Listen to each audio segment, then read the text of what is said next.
Hello dear students. आप सभी लोग पता है भारत और पाकिस्तान के बीच उस समय तनाव चरम पर पहुंच गया जब पहलगाम की घटना हुई।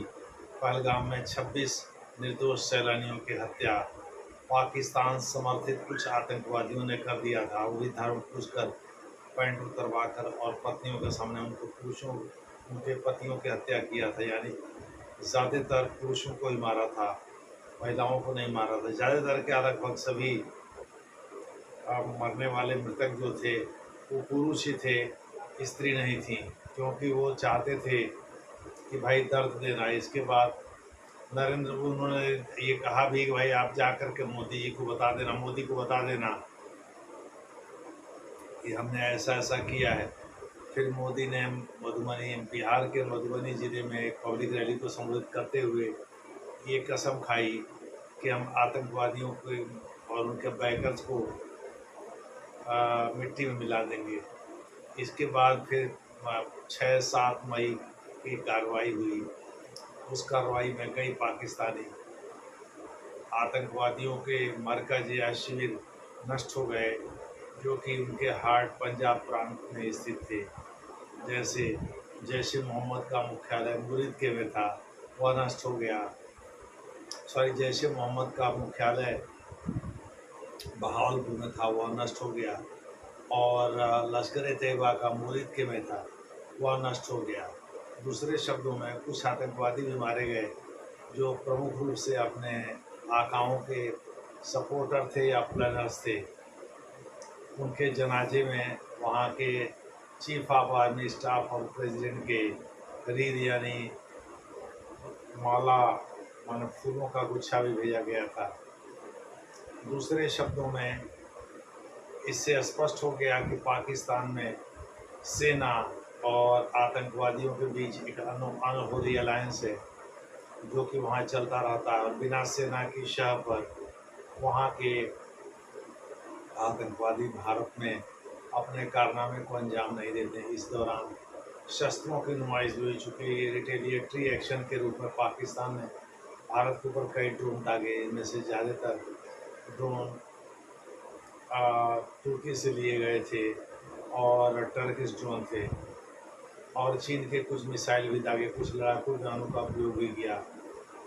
भारत में कांग्रेस पार्टी और उसके अध्यक्ष, पूर्व अध्यक्ष राहुल गांधी जी इस बात पर जोर दे रहे हैं भारत के कितने फाइटर एयरक्राफ्ट मार गिराए गए, ताकि वो कर सकें, घूम घूम करके नरेंद्र मोदी को बदनाम कर सकें और ये कह सकें कि भाई नरेंद्र मोदी केवल लोगों को चूतिया बनाते हैं। अब देखो भारत का इतना नुकसान करा दे, उतना नुकसान करा दे, उनको मेरे इमेज को चौपट कर सकें, जो भी है। लेकिन सच्चाई यही है कि राहुल गांधी सत्ता में आने के लिए बेचैन दिख रहे हैं। खैर, इसी दौरान रूस के S-400 ने एक बहुत बड़ी भूमिका निभाई।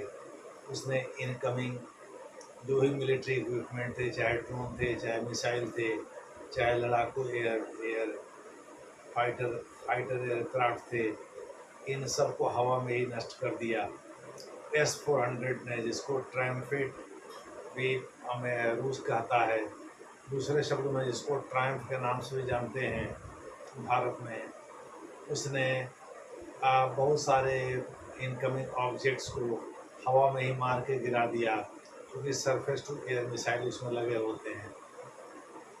दूसरे शब्दों में S-400 ने वह करामात कर दिया जो रूस भी कभी एक्सपेक्ट नहीं करता था। वो भी यही कहता है भाई 80% ही इनकमिंग ऑब्जेक्ट को मार कर गिराने में ये सफल है, फिर भी 20% धरती पर गिर जाते हैं। लेकिन इसने 100% एक्यूरेसी के साथ पाकिस्तान के द्वारा भेजे गए ड्रोन वगैरह को हवा में मार के नष्ट कर दिया।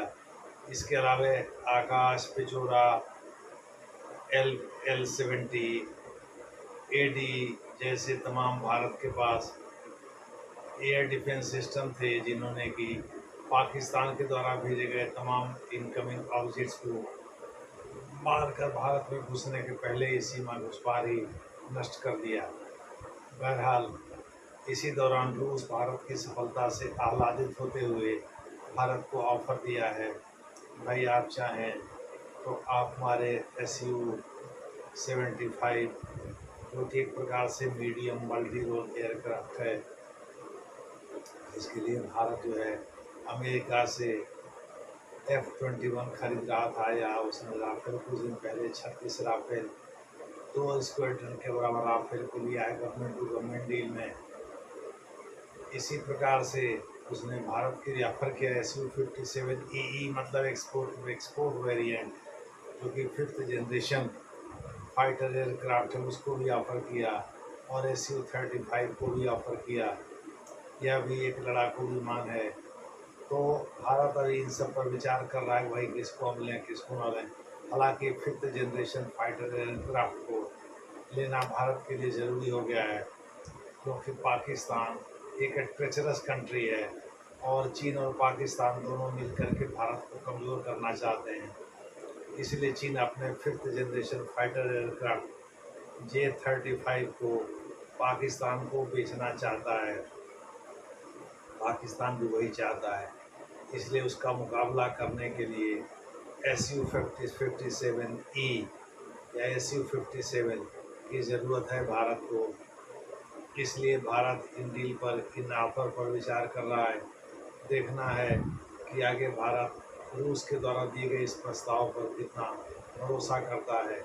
दरअसल रूस जो है 1966 से भारत को लगातार अपने मिलिट्री एसेट्स या इक्विपमेंट बेचता रहा है, जिसमें कि ड्रोन्स भी शामिल हैं, जिसमें कि फाइटर एयरक्राफ्ट भी शामिल है, जिसमें मिसाइल बनाने की टेक्निक भी शामिल है। सुना जा रहा है SU-57 की भी टेक्नोलॉजी ट्रांसफ़र करने का वचन दिया है रूस ने। दूसरे शब्दों में भारत राफेल से पहले डील डसाल्ट कंपनी से डील कर रहा था, जो राफेल बनाती है। फिर उसने सोर्स कोड देने से इनकार कर दिया, तब भारत ने रूस के साथ बातचीत शुरू किया। देखना है भारत और रूस के बीच इस डील का क्या रिजल्ट, क्या नतीजा रहता है, उस पर हमारी नज़र रहेगी। धन्यवाद।